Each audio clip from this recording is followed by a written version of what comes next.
So you go over the hill, and then you're just like in a. Yeah. well, you go to- Oh, behind the farm.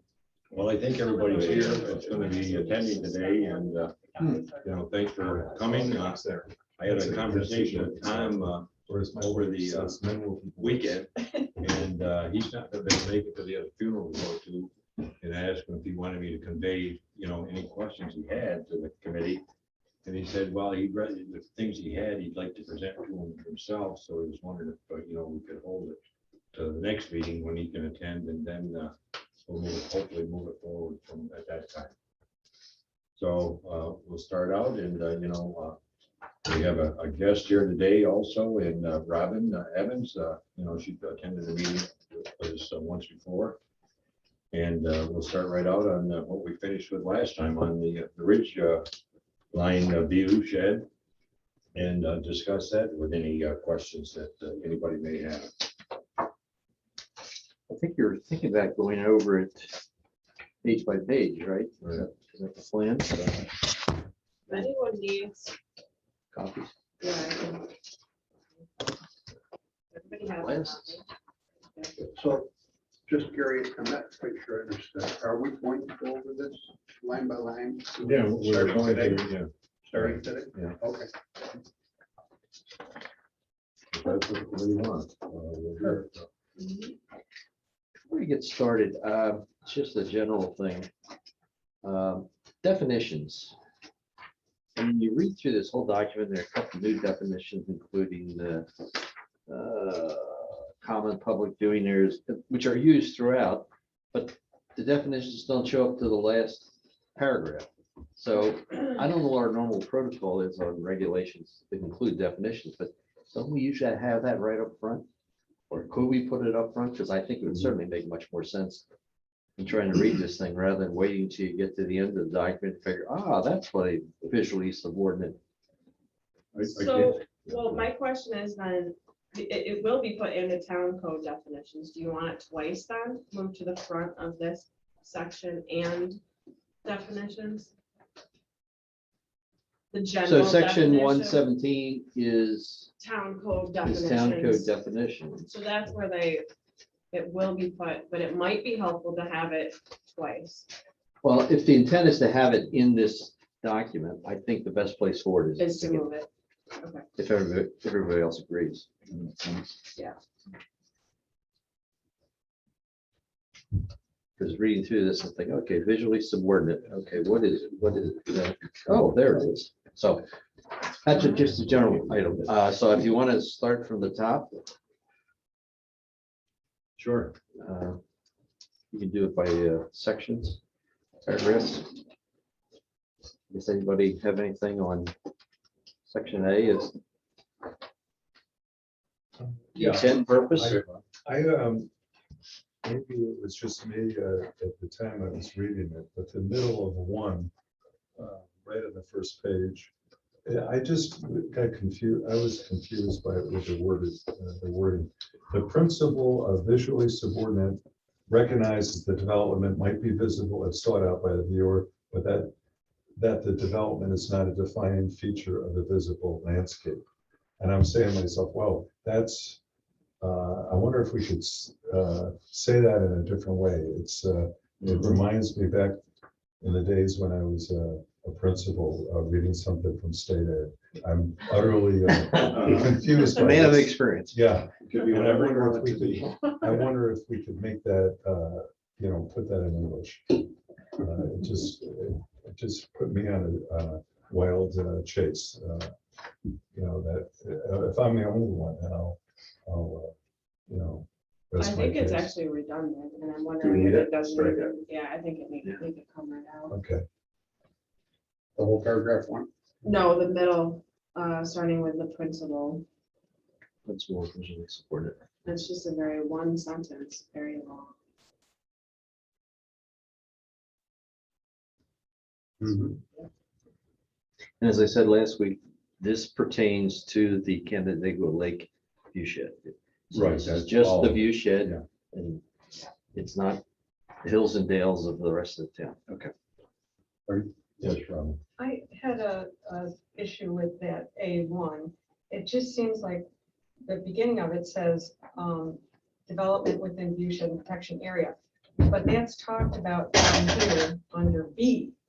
So my suggestion would be to move all of 1 and put it under B.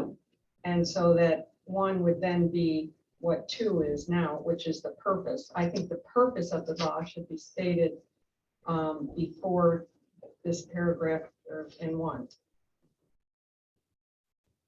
Anybody have any comments on that? Makes sense. Now, as far as I know, Terry will be able to help me out on that mainly because I think this is something that Saratoga Associates did, right? Terry drafted up most of this, several years ago. So A would be just the purpose, not the, with no reference to intent. Right, and B, number 1 would then be what was number 1 in A.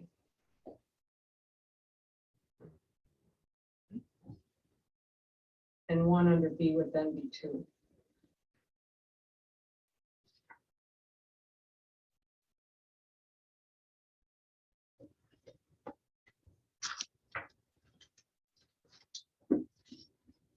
Anybody else have any comments on that? See how it flows, yeah.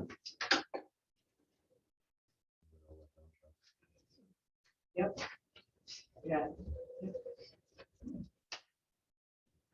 Okay, on to the next. Okay, B. What'd you say, Chuck? I'm sorry. On to B. Yeah, under B2, just a technical reference there. It says section 8.2. I think everywhere else we refer to 220.8.2. So I think that it should be section 220.8.2.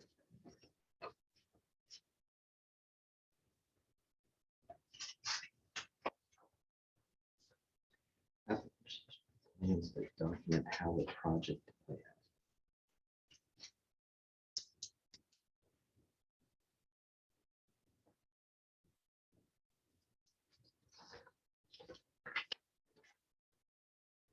Gary, back to A, under 2C. I'm not sure what's meant by restoring the scenic qualities of the Canandaigua Lake view shed. Once there's already things on the ridge line or obstructing the view shed, how can you restore it?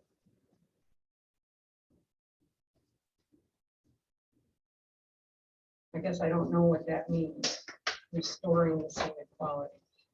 Well, doesn't it someplace in here also mention that after construction, that you go backfill with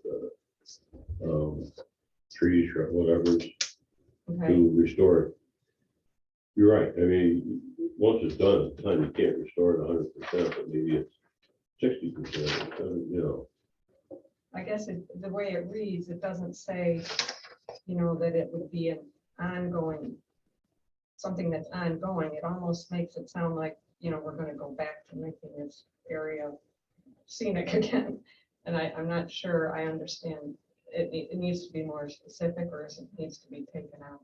Well, I think it is to a degree because like Terry said, you're trying to restore it so this doesn't, show as drastically, if you will, the way it was, after the building stuff took place.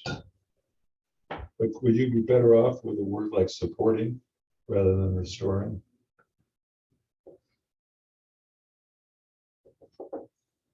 How's that gonna help you on planning the wording? I think we're primarily in the business of preserving.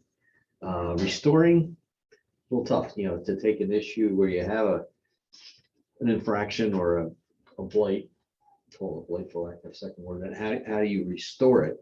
I don't think these regulations get into that, do they? Necessarily how you restore something back to Restore makes it seem like it goes back to the way it was. the way it was before, or at least, in some way modify it, or I agree with you, probably get rid of it. preserving, protecting, and enhancing scenic qualities. Yeah, I think we're protecting, enhancing, and Preserving. preserving. Some places talks about going back and replanting. Yeah, I remember that. That could be under enhancing and that. Where is it? Grading plan, proposed tree cutting, visibility. Well, once you've got it, you can enhance it and what you've done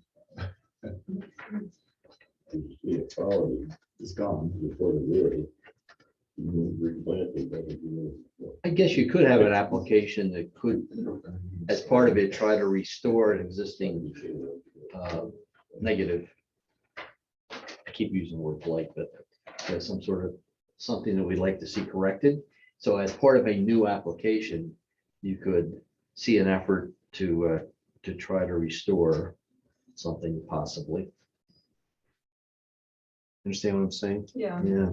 like, let's say someone came in and took a bunch of trees down before they filed an application, then they came in to file an application. Mhm. And you would say, well, you know, this has already been changed, you need to put it back the way it was.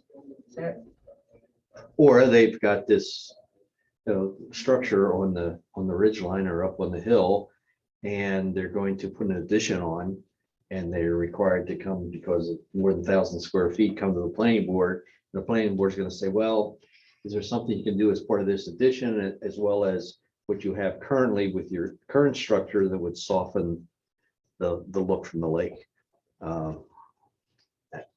That's a possibility. Are you referring to app under here about removal of trees and stuff before site plan approval? Is that what you're? well, I'm just picking out Maybe an that's Jerry example of how was it talking about. might be used to say restore. But If a clear cutting violation is discovered after building permit is issued, the building permit will be suspended. That's F2.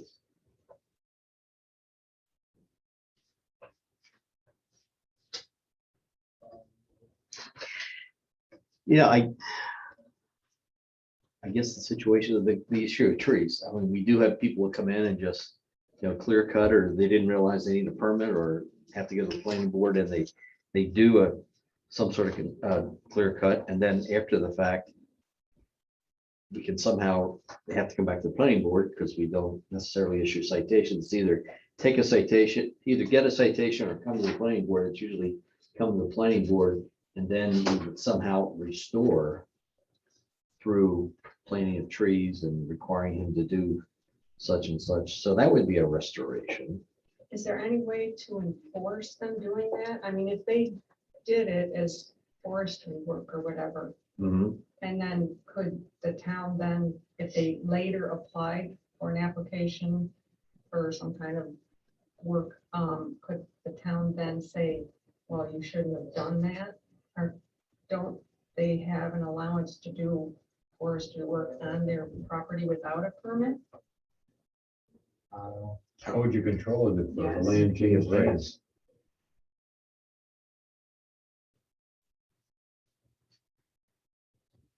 Yeah, we had a situation, the Mink property there on West Lake up on the hill, he clear cut, he went in there and he took a lot of trees out. And Ridge? on West Lake, Okay. yeah, up on the hill there. Oh, yeah, And, okay. yeah, and so it was either you get cited or you come to the planning board with a plan, and he came to the planning board and we required all kinds of tree plantings to restore what he had put in there. I think somewhere, either in this code or in the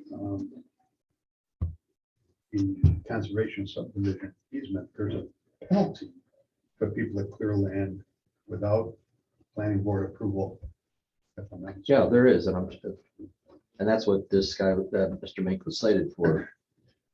But it says you can't develop on that site for, I can't remember, we'll get to it, but for a period of time. I want to say years, if I'm not mistaken.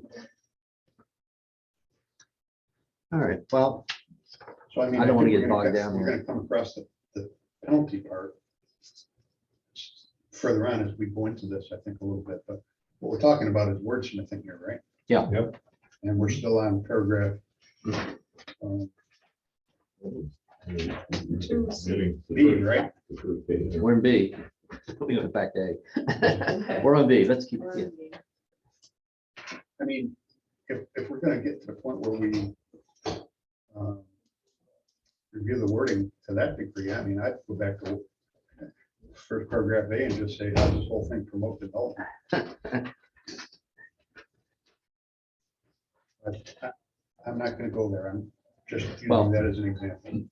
Well, I'd rather not get too deep into it either, enough to, help the planning board out, because we'll never get this Oh, yeah. resolved if, we get to It's that it's degree. not gonna be etched in Well, stone after today. And correct me if I'm wrong, the last meeting, I think we said we would go through this line by line item, Mhm. and then we would decide afterwards whether we had a document that we were comfortable working with to begin with, right? So I'm confused because I was ready for line by line and I understand that means wordsmithing. But now we're saying we've got to move, we want to move faster and we don't want to. So I Well, guess I'm What confused. I'm saying is that the rate we're moving on it right now, it's going to be several meetings, it looks like, before we get it Okay. done. And, So Oh, what's the pleasure of the group? What do you want to do?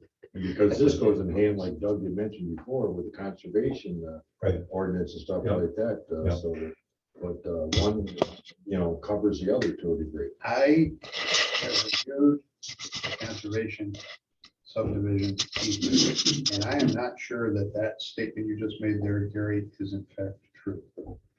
I believe the conservation subdivision ordinance simply, in simple language, restricts or changes the formula for the developer to be able to place a certain number of structures on land. So in other words, I'll go back to the example I used the other day. If we have 100-acre development and 50 acres of it is developable, I believe the calculation has to be based on 50 acres. And I also think there's a percentage there that is to be incorporated into the math as well. Where I think without that subdivision, conservation subdivision ordinance, I believe the developer could figure his density based on 100 acres. So that's, in my interpretation, reviewing that document, is how the conservation subdivision ordinance modifies the developable land. It takes 40% out of that. That was the number that was used in the, that you referred to. Whatever that math is, And you have so many acres of wetlands or steep slopes or Right. the whole list of. Right. Whatever, if you take that out, then you take 40% of that remainder out yes, for open space, and then that remainder is what can be developed. yes. But I'm not, I can't remember, John, whether that's goes back to the, well, whatever the underlying code is for That's that right. piece of property, that becomes That's right. it's SDR1, it's AR2. That's right. Whatever. You're right. So if you're absolutely right. So if it is an SCR1 and it's 1 acre of developable land, that's all he gets based on that calculation. The developer gets based on that calculation. I don't think, in my interpretation, this and that conservation subdivision ordinance intertwine.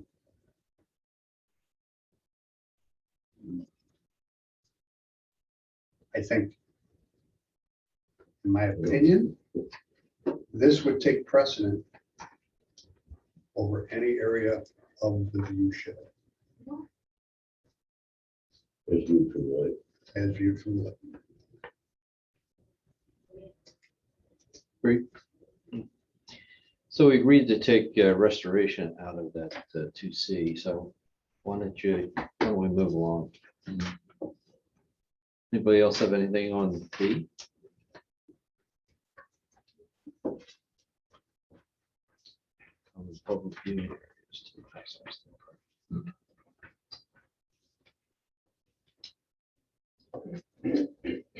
What's the next part of this, if somebody has any questions in regards to? We saw on B, you asking that relative to B? this to be? B2. I didn't know if something should be added, that if the developer is contesting whether the land is within the view shed, if the burden of proof should be on the developer. If the town says it's in the overlay district or however you're gonna do it, but the developer says it's not, shouldn't the burden of proof be on him to prove that it is not in the overlay district if the town says it is? And so they would have to hire a surveyor. I think the map already shows that, right? Chuck? The map's pretty definitive, yeah. Yeah. I was gonna say, the only place you get into a give and take would be at the border, Right. up there at the top of the hill. But if you're in that purple area, And I believe this says that the planning board has the final determination. Right. If the developer disagreed with that determination, then he could go take it a step further and take it to an it's independent third party. presentation of documentation and evidence, yes. So the planning board, it gives the planning board the option of waiving. As it should. Mhm. But it's better to have it hard line and Right. hard tacked and then leave it up to discretion of planning board. If they want to waive. And then if the planning board wanted to, I believe, Robin, they could ask the developer to provide something to substantiate Their claim. their claim that it is. Right, that's at the purview of the planning board. Which I think it should be. Well, and number 3 says the applicant shall submit plans to document how the project layout and design maximizes visual impact, minimizes, excuse me. So it's his obligation. And whether it's use of balloons or whatever, that's at his discretion, his expense. It's his discretion how he wants to sell it to the planning board, right? So 3 is redundant, right? Mhm. Okay. you want to 3 is see? good, yep, let's move to C. Okay, there's our, Those That's are our our authority. thoughts in regard to C. C1.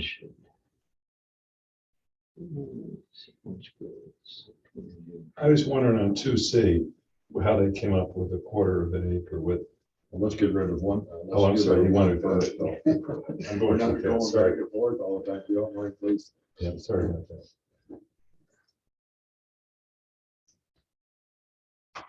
One is fine the way it is. Mhm. Okay, let's go on to 2. There you go, Bob. Let's start with A, All right, let's start with that. why 1,000 foot? Yeah, I just wondered how the numbers were right there.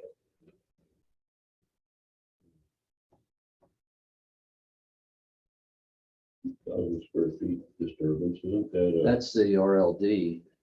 Right. If you describe, if you disturb, maybe whether this was taken from a boilerplate or was something, I don't know if it's related to any, Because So let's talk about, let's just talk about that for a second. you're thinking it's too small, right? Well, no, what I'm thinking is that more importantly, which has precedence now?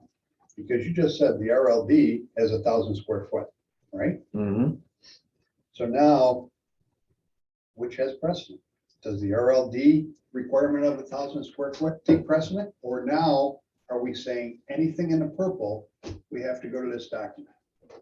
This document's the ruling document ultimately of everything in that area, and if it falls in the view shed. That's my interpretation also now, but I want to make sure that everybody's comfortable with this because now this becomes the governing document. It's no longer what's in the RLD document or what's anywhere else. It's going to be what's in here Related to view shed, yeah, related to view. Well, Yep. and the whole RLD falls within the view shed. right, oh, yes, yeah, yep. But there are other regulations in the RLD There- that yes. don't apply to, and they would still apply, but in terms of view shed, and also help it, would also help the board in enforcing the shoreline guidelines too. Right, and now what we're saying is any structure greater than 1,000 square feet. Now, Mhm. okay, if I want to build a How big's your, shed on my lakefront, yeah, do I need to go before the planning board? is it greater than 1,000 square feet? No, I'd be under 1,000 because I'm only allowed 100 square foot structure on the lake. Okay, then this would not apply unless one of these other conditions applies. So then do I have to bring my, Which is, then you Sure. only act, the RLD would be the only applicable regulation. The well, view shed this would now not, says This says now that I don't have to come for a 100 square foot structure, Where do you say that? because it says anything greater than 100 square feet. Related This to is- the view This shed, is the view shed. This But is, the RLD is within the view shed. right, but the So I'm just trying RLD, to- no, Regs I'm just would trying to still point out apply. that there could be some discrepancy here that we want to just think about in totality here, Sure. because I agree. if I'm gonna put a shed down on my lakefront, per the RLD now, Mhm. the ordinances, I have to bring that 100 square foot structure to, Plain book. well, no, I think it goes to the ZBA. code enforcement officer, and then he determines whether it's got to go. Mhm. But as an example, if I wanted to put up a garage and it's 900 feet, I don't have to go and bring it to the planning board for review and approval, right? Not as it applies to the view shed regulations, but you may have to bring it if the RLD regs in any way apply to your 900 square foot. So all I'm saying is if there's a conflict between this 1,000 square foot and whatever the RLD says, Mhm. which It's takes the most precedent. restrictive, that's, takes precedent. Always takes That's precedent. right. I remember Okay. that training, yeah. Mhm. And that's So whatever spelled the out. most restrictive definition, requirement, that takes precedent over Okay. any document that's overlaid over it, basically. So if there's a discrepancy, the most restrictive is the governing Absolutely. language. Yep. Okay, I remember that. but this is also aimed at ridgeline protection, so. I mean, this whole thing with view shed and ridgeline is murky. well, I think you're, Terry, that the map now Should we take out the word ridgeline? is all purple, right? View shed. And that's the map that's referenced in Yeah.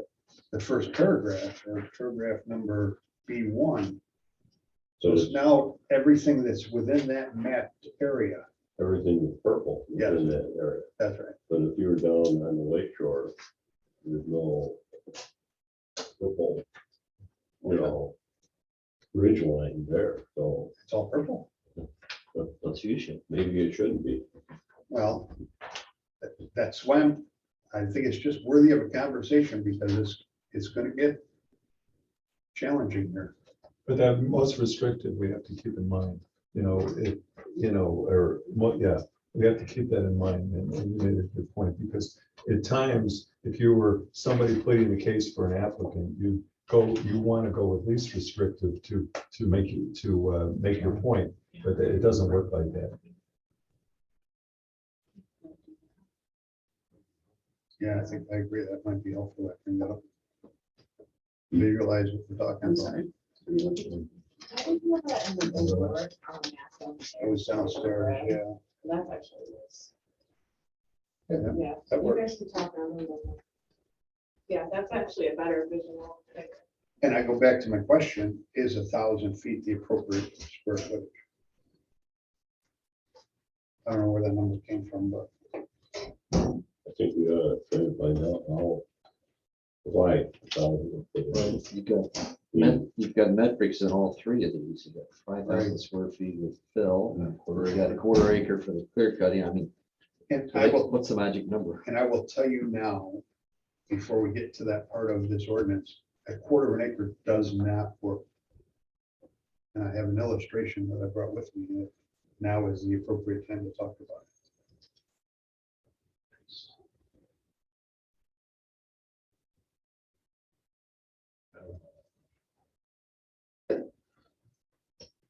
Later on in this document. Is there anything else on under two that we can talk about till Jonathan's back up with the map? Well, D looks like it's okay. Yeah, that's Working backwards in terms of what's okay. Yeah. 2D looks like it's okay, because there are no numbers involved, and it's, Right. so let me guess on that. John, what do you recommend as far as size of the clear cutting area? Well, I mean, a quarter acre is what, 100 by 120? So let's go to, just for discussion purposes, paragraph D. Or E. Roman numeral 5, which is page 6 of 8. Or I think it's page 6 of 8. Again, This isn't, oh, this is helpful. Good. We've got this.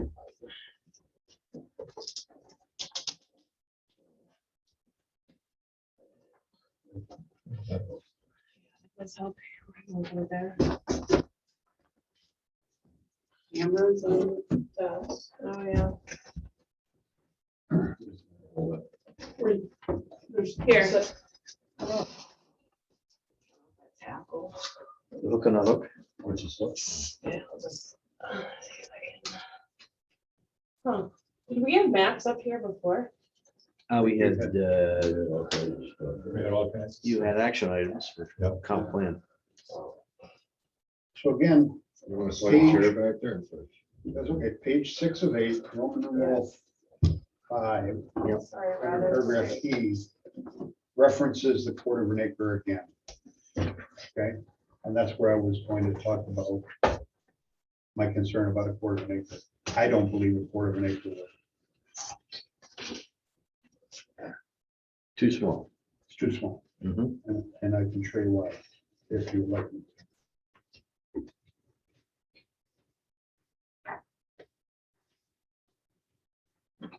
Well, if you clear cut it 100 by 120 foot area, I just made a few copies of this. that's what you're talking about. Just you can share if I was bringing up. Oh, it's, I can scan one of the notes. There's an extra. So I broke this down just for, just doing the math, because I just didn't think it worked very well, but just for a pool. If someone was gonna construct a pool and they wanted to put a patio around the pool to Mhm. access it, and they built a 20 by 40 pool. And at one end, they made it 25 foot wide. And that would be an area where they might want to put an outdoor kitchen or whatever the case may be. But generally, a pool's gonna be wider at one end than it is the other three sides. And then elsewhere in this document, it says you can create up to 40 foot of space around whatever you're constructing as green space. So if you do that, right here, your measurements are 120 by 155, which equates to 18,600 square feet. That's before I even put a house on the property or a garage on the property. And I think, and I know people took issue with this last time, but I think if we want to spur the kind of development that I would envision, I would think those people would probably want to, but even if they didn't, and they wanted to put up a 40 by 50 foot house, which was 2,000 square foot without a garage, I didn't include a garage in this. Based on what we have is the documents here, they'd end up with 15,600 square feet of space that would need to be cleared. So in either case, it doesn't work. And then if you had another 1,000 foot for a garage, it would be 16,600 square feet. And if you had an accessory structure, it would add to that a little bit. But my conclusion with this math and doing all of this is basically to conclude that a quarter of an acre of clearing doesn't work. I thought you were coming at, there was an existing house and accessory structures, and the guy wanted to put a pool in. And if he wanted to put it in on his property under these dimensions, he'd have to come, because he'd have, and assuming it was wooded, okay, he'd have to clear cut this area so he'd have room for his patio, his pool and his patio. That as well, I thought that's Yeah. what you're. either referencing. or, and just saying new, but if you were gonna do existing, it would be the same thing. Okay, so then you'd have a swath out of the tree area of 120, well. The open space. The reference to the open space, John, that has to do with, They, in this ordinance Yeah. elsewhere, Chuck, it says that you're only allowed up to 40 foot of green space outside of the building footprint. okay, So that's why I started first with the pool, just thinking about, what kind of space does a person need for a pool? This would be it. Now, you might want to add a house to this, and the house would add 2,000 square well, feet, a roughly, house would kick you into these regs. which would give us For sure. 20,600 square feet. And if you did a house with a garage, it would give you about 21,600. We're well into the regs now, yeah. And then I said, well, okay, so that seems a lot to me. And then I went and just did the house all by itself, and it came up with 15,600 square feet. And that's without a garage, without an accessory structure, and well above the quarter of an acre. No, it's a good example, but I guess the thing that committee has to look at is if someone wants to put a pool in and they're within the view shed, and they clear cut this, quarter acre lot, is that something that the town could live with in terms of that scar? Well, even if you In the put up a view shed. 2,000 square foot house, you can't go within a quarter of an acre. If you wanted to have 40 foot lawn all the way around the house, which he'd be allowed to do per this ordinance. Yeah. And I think when you're into houses and garages, I think that's where we want to control. Because then you're talking height and a lot of other considerations where a pool is ground level, that's as high as it's going to get. And maybe a cabana or something like that on the patio, but a house, I think is well into these regs. If you're building a house in the view shed, these regs will apply. But do we want these regs to apply for someone who wants to add a pool in the view shed? I don't know if I'm saying it correctly. If you want to build a 2,000 square foot home within this ordinance and put 40 foot of lawn all the way around it, you'd be not able to do that. Correct. Well, without coming to the board. It doesn't say you can't. No. It says you cannot in no way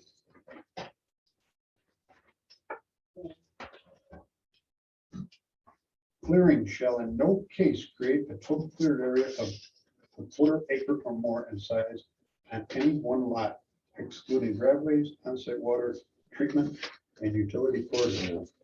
What section is it? Page 6 of 8, Six. Roman numeral 5.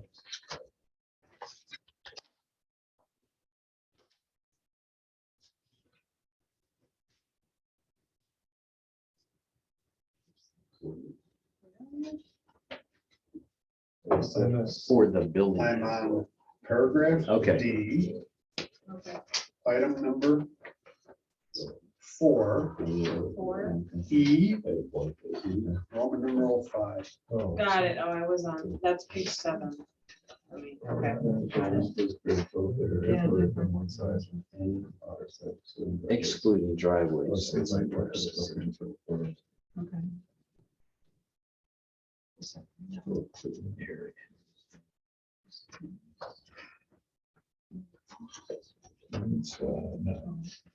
Well, What you're looking at really, John, is like something that's exception, right? No. I mean, if somebody's gonna be buying on the lake, they buy a quarter of an acre lot.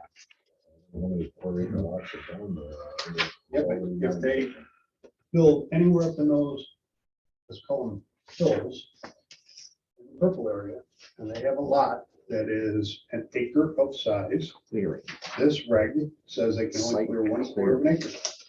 You're saying somebody comes in, buys a 5 acre lot, Yeah. and they want to put a single family home on it, Yes, they can't, because they can only clear that quarter acre that's correct. if it's a wooded lot. That's So correct. it's discouraging, Development it's of discouraging the single family homes. homes that somebody might want to buy and put up there, Yes. That's exactly. and driving everybody to density. That's That's what it's gonna. Right. Work around some of that's, I haven't even gotten to that conversation.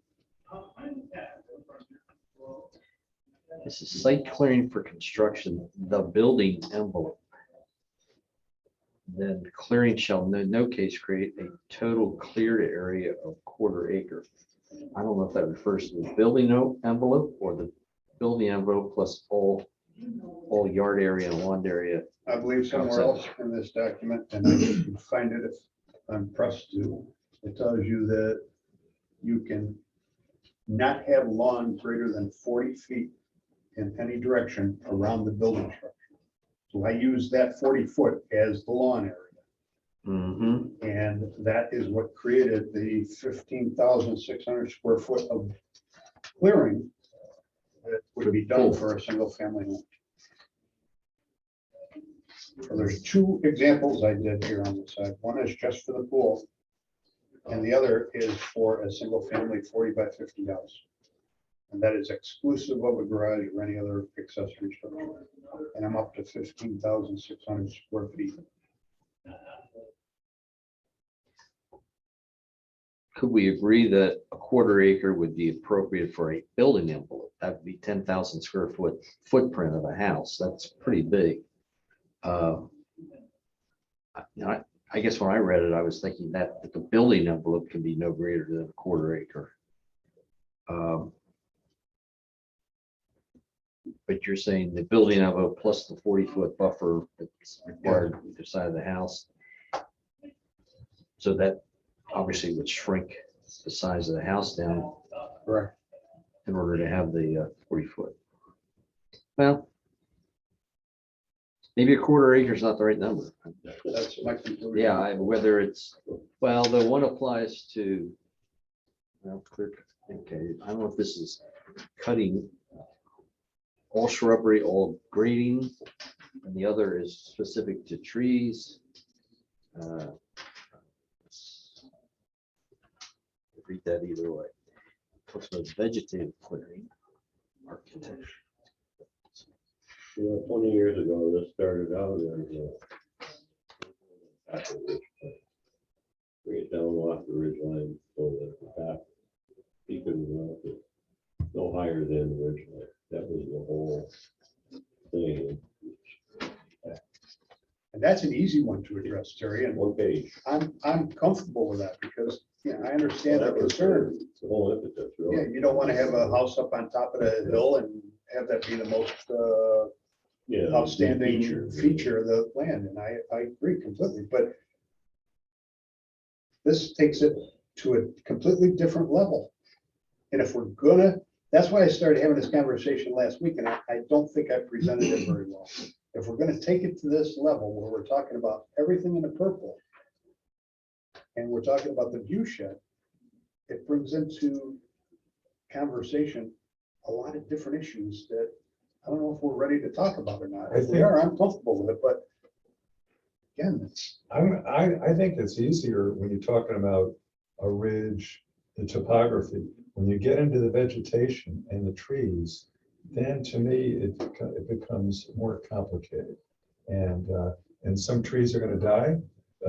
No tree is gonna live forever. And so there isn't a permanence with that. You can replant trees, but it's not gonna be the same in our lifetime as, so there's a lot going on with the vegetation, and it's different than the topography. I really think the topography, like you said, I think that's an easier one to handle, but about the trees, and then you have things like exposed roots when people are coming in and there can be damage to a tree because the roots are up and they may not be part of your numbers, but the tree dies because of the effort you're making to come in and do what you need to do. I think it is much more complicated when you're dealing with the living things. But to go back to the 2003 comprehensive plan, where this really had its momentum. And it talks about that building at the ridge line. And there are guidelines that come off the ridge line, Yep. try to stay below it. Whatever, you clear an area, build your house, replant some trees, and even that house is, probably feature just off the ridge line.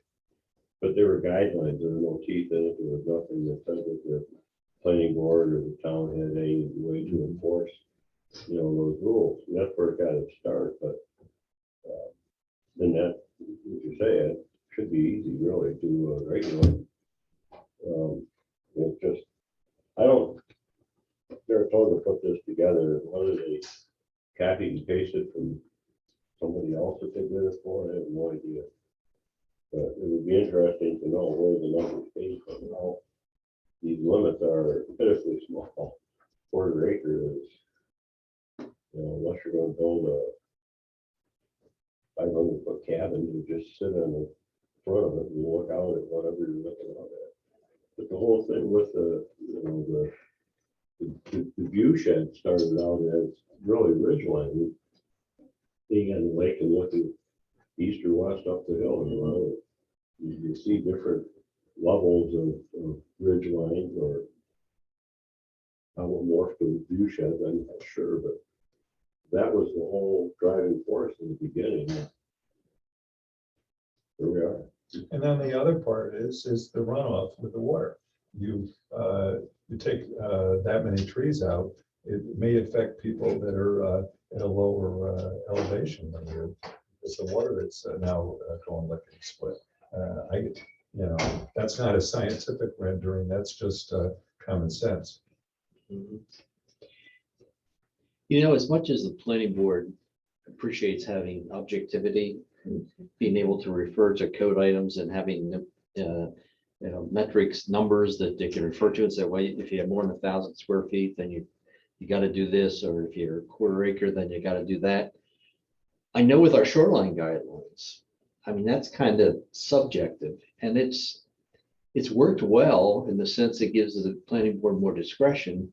So it's not like, okay, if you're building a house, you've got to have so many bushes, and you've got to have so many deciduous trees and so many evergreens, and it's really at the discretion of the planning board, and it's worked out well to the point, I think, that at least the time you've been here, Sean, I think you found that we've gotten some nice landscaping plans as part of the shoreline guidelines. So maybe referencing to this rather than putting all the metrics into this thing.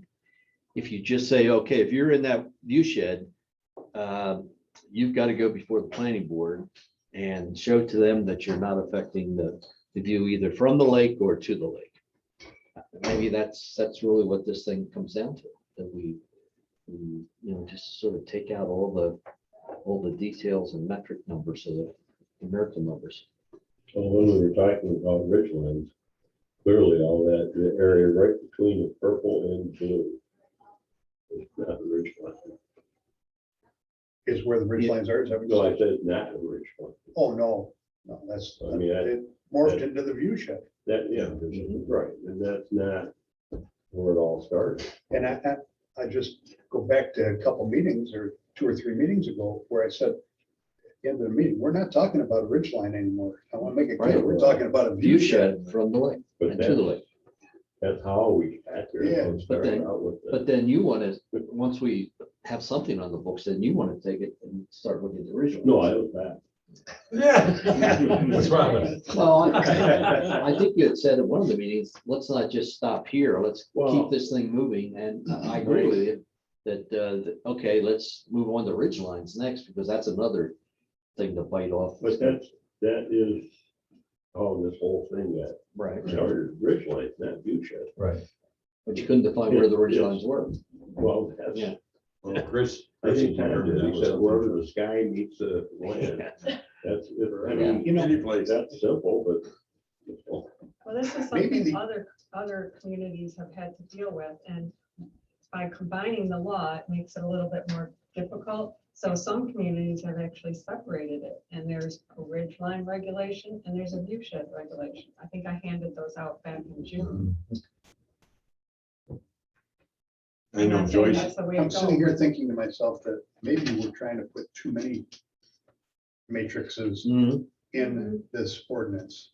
However, at some point, I'm gonna bring up another conversation that I think got to be a little contentious at our last meeting, is that I want to talk about, maybe we should restrict developments in the purple to an acre or more unless it's a existing condition or it's an existing lot.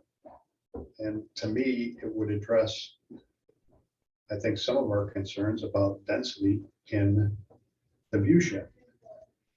But now may or may not be an appropriate time to talk about that, but it's something that I want to converse about is kind of, if you minimize the acreage upon which someone can develop, it's going to impact the ability to create a dense development, which would be a concern of some of us. Well, that's what I was talking about last week too. Do we have a shared vision?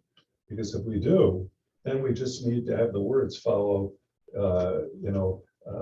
follow what we want to do. We can operationalize our, what we have in common, but I'm not sure we have a consensus on this. I'm an anti-density guy, if there is, whatever the term. Call it environmental conservation. But easier said than done. But I'm not quite sure we have a shared vision. We also feel we don't want to restrict people from doing what they want to do with it's their own land, and let them make good decisions on their own. And I think that I hear that a lot, and that sounds pretty good. But I'm still not convinced we have a shared vision. And it goes back to that old thing, the character of the neighborhood, the character of the town. I don't know if we're all on the same page with what is the character of the town and where do we see ourselves going.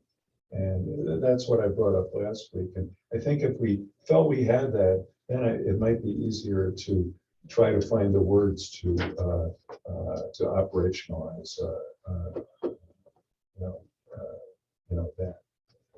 But I'm not sure how other people feel. But we could end up just having a tug of war over and over again if we don't talk out what our vision is.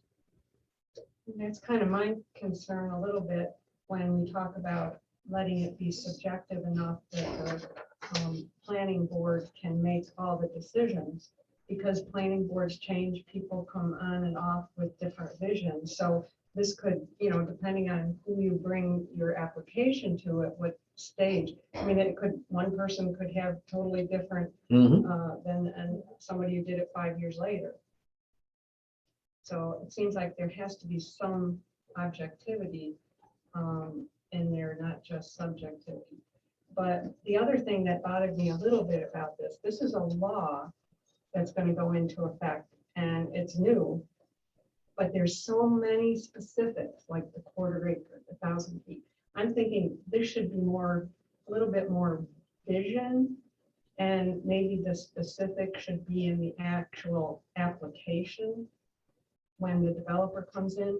That way, if we decide quarter acre is not going to work, it needs to be a half acre, it's a lot easier to change the application form than to go back and change the law.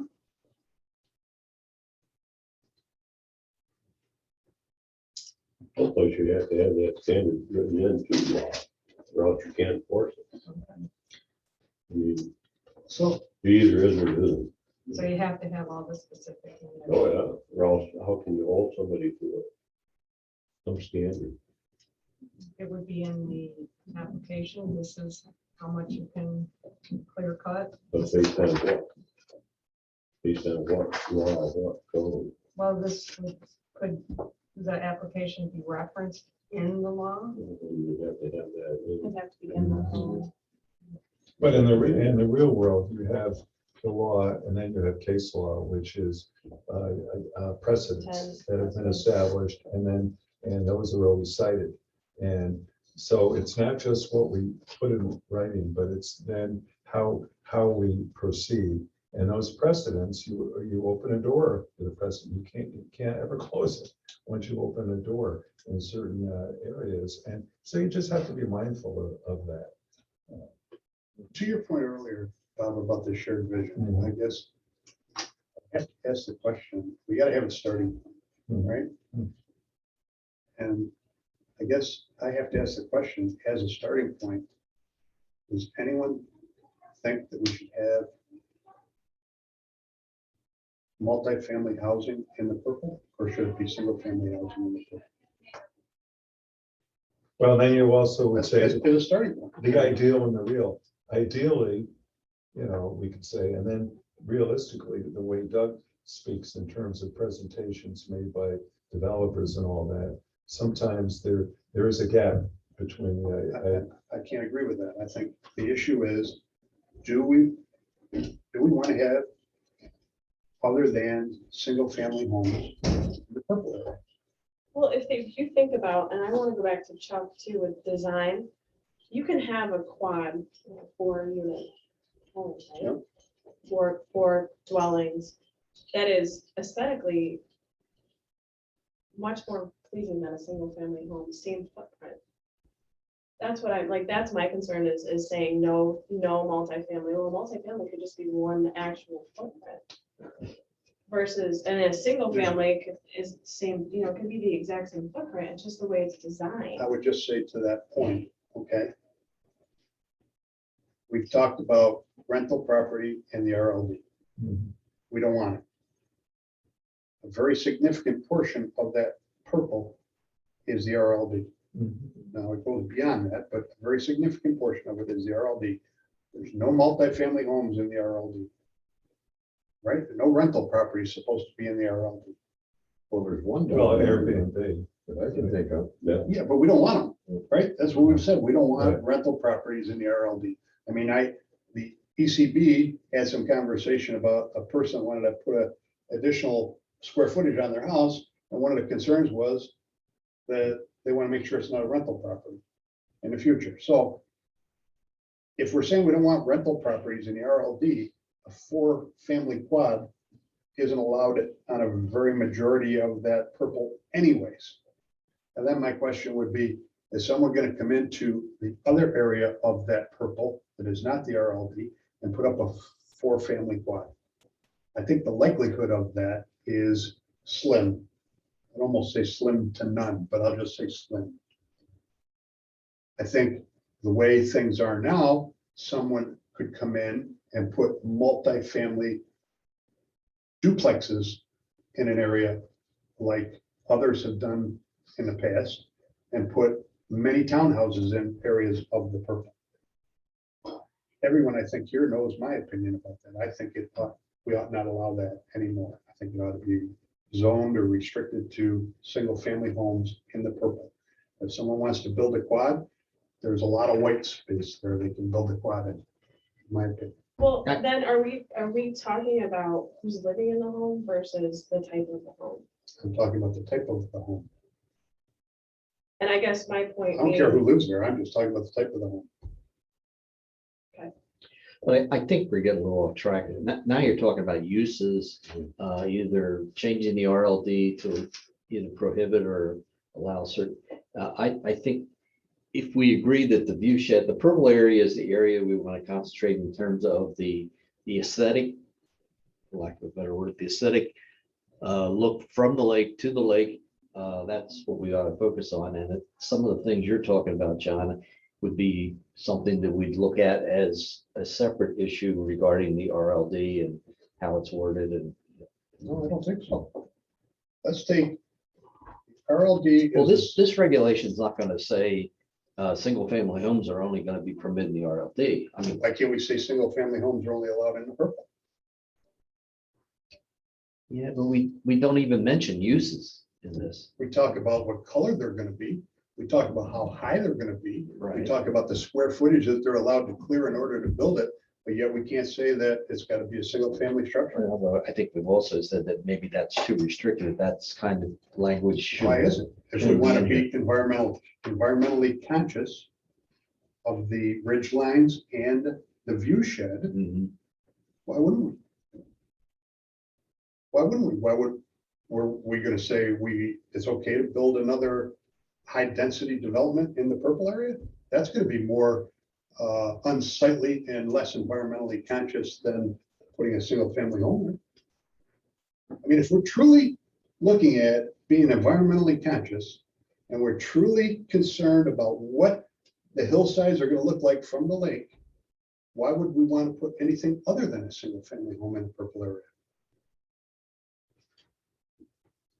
Coming off of that, where are most of the complaints and issues coming up? Where do they come from? I haven't heard many complaints about a single structure going up. The people that get upset are the proposed density developments on top of these areas that are in the viewshed. 40 units scattered on a hilltop, 40 high density units on a hilltop is what gets people's ire up and gets people worked up. I haven't heard a whole lot about, somebody buying a lot, and putting up that single home in the view shed. That doesn't do the same amount of damage. I think I kind of agree with what John's saying with that density concern. Well, density is a concern. Yeah, without a doubt. But, It's not, this whole thing is just more, it's just something that. but again, we Totally need to different feel from each what other we- out and how we feel about that going forward, because the people building the multis can make a case for a footprint, which you have more people who, and you are actually helping the environment because you're using a space. So you can't always cite environment as a reason why you don't want density projects. That's just the way it is. And we're getting into socioeconomic besides, all the environmental stuff. But the RLD lives by a certain rule, and you're also looking at expanding that to all of the purple, if I'm hearing you right. I think, in my opinion, development in the purple should be limited to 1 acre lots or greater, unless it's already a previously lot with less than 1 acre. Yeah, to look at what zoning districts, what the. Yeah, I should have brought those. Which is, most of it's SCR1. I Yeah. think between RLD and the SCR1, we're basically saying it's 1 acre. It's a 1 acre lot Well, yeah, in the SCR1 and what is existing in the RLD. some of the, R2 and R3. Was it? Even higher, I didn't know. what we got. 2 acre and 3.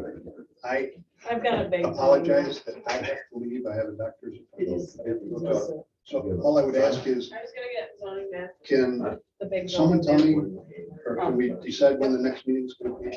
That's what Oh, yeah, we I need want to to talk do about before you. Because I apologize, I do have to. Well, we had it set for Labor Day, so we clearly need to change that.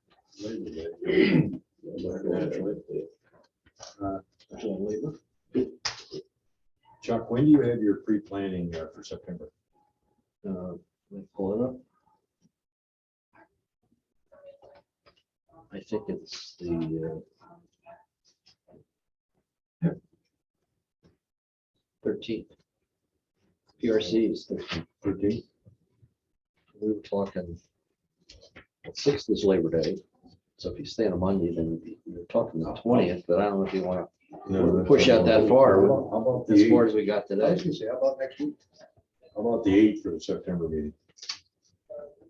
First one. I might be away. I got the 23rd. I might be coming back. Meeting date.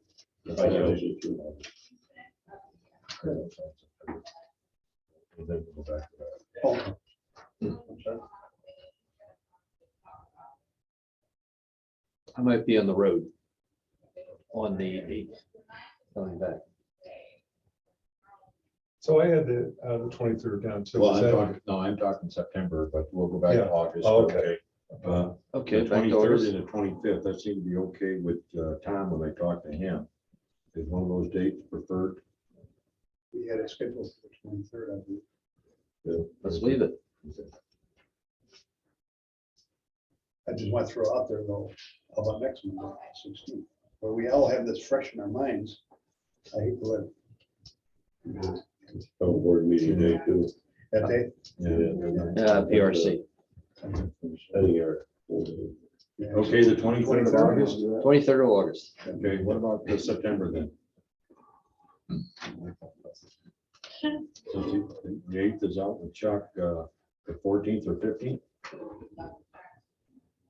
I'm not committed, I won't be here that. When's PRC?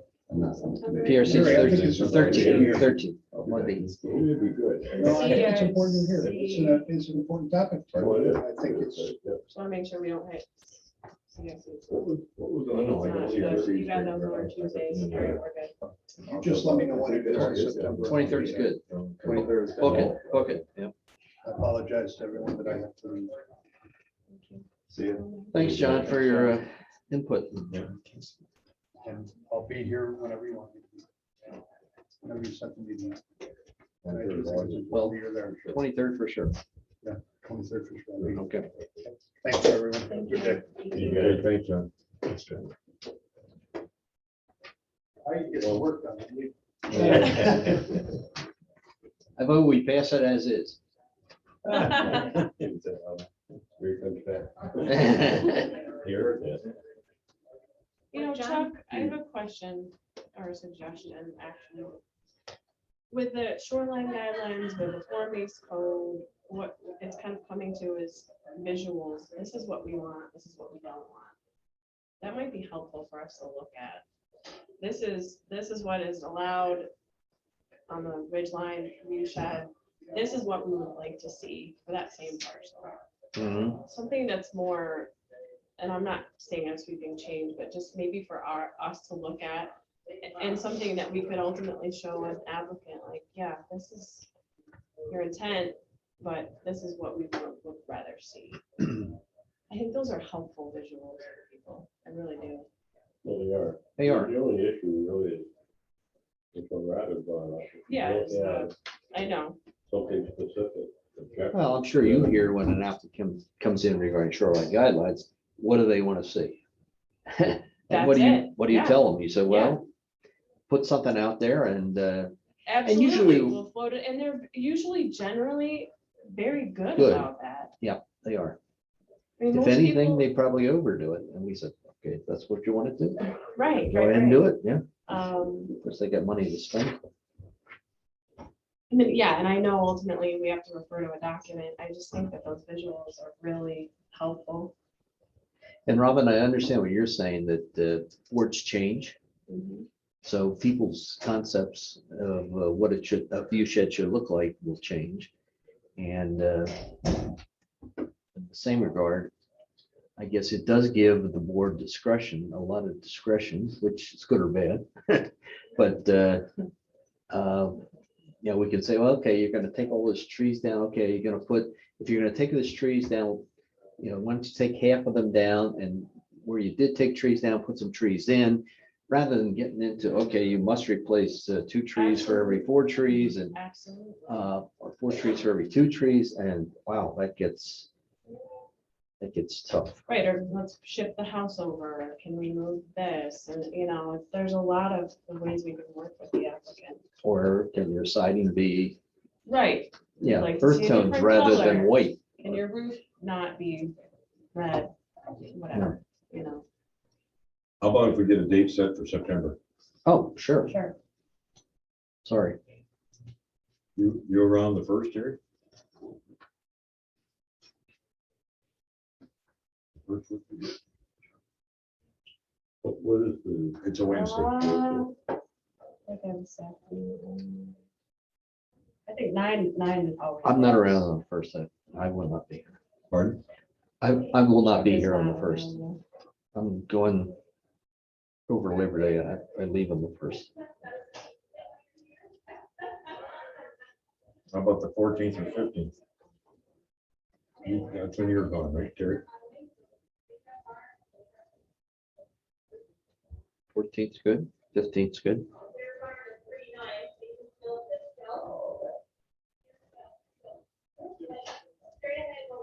Fourteenth is a Tuesday. Yeah, but Terry. So we make it. Are we still under, we're not under contract with Saratoga anymore on this No. draft? Okay, that was 2018, right? Well, maybe on the 23rd, we can just check our calendars. And I have August when but not September, so I'm not sure, but usually I keep Mondays open as best I can. 23rd was good for Tom, Yeah. Gary. Yeah, 9 o'clock on the 23rd. Okay, August. well, yeah, why don't we do what Bob said was, you know, when we meet then and then we can pick a date in September. But we're Well, definitely go ahead. canceling the September so Sixth. far. We just. Well, don't September know sixth, when. definitely. Yeah, nobody's here, so that's when they're to start.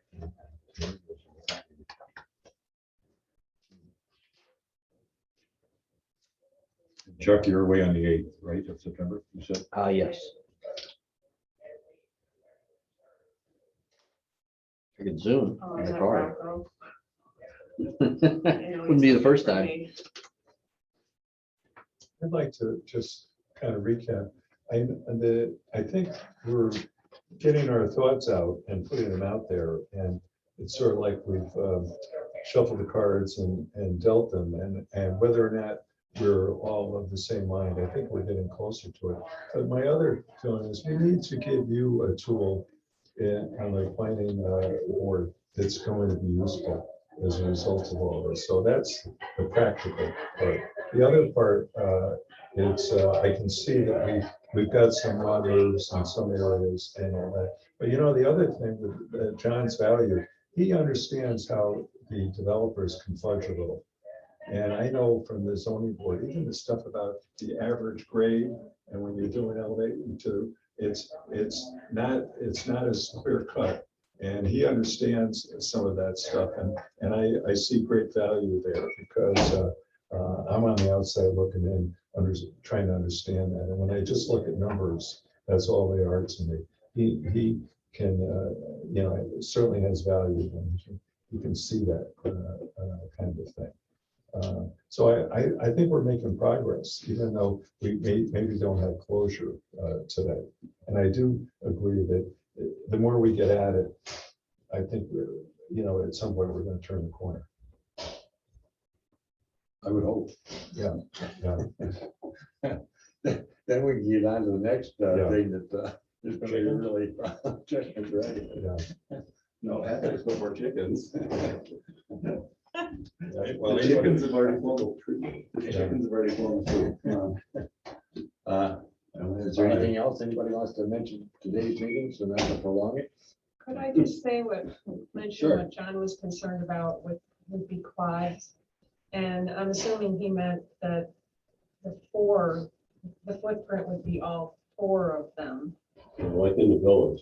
Yeah, so wouldn't that be covered if you didn't want to see that happen in the purple under 2A, where it says construction of any structure greater than 1,000 feet in footprint area would then have to go to the planning board. So at that point, the planning board can say no Or yes. or yes. Yeah.